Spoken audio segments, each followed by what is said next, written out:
నిన్ను ఎత్తుకొనుచు రక్షించువాడను నేనే. యెషయా 46:4.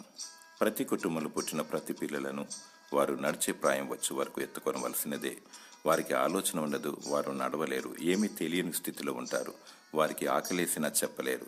తమ బిడ్డల ప్రతి అవసరతలు, బాగోగులు, ఆహారము, వస్త్రములు అన్ని తల్లిదండ్రులే చూసుకోవాలి.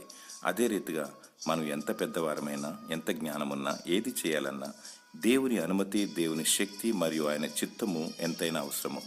ఆయన ఆజ్ఞ లేనిదే ఏదీ చేయలేము. అందుకని తన బిడ్డలమైన మనలను ఎత్తుకొని దేవుడు గమ్యానికి చేరుస్తాడు. ఆయన రక్షిస్తాడు. ఆయన నీ అవసరతలు ఎరిగిన దేవుడు, ఆత్మీయంగా నడిపించువాడు. ఆయనే నీకు రక్షణ, నిరీక్షణ, కాపుదల, భద్రత దయచేవాడు. నీ దేవుడు నమ్మదగిన దేవుడు.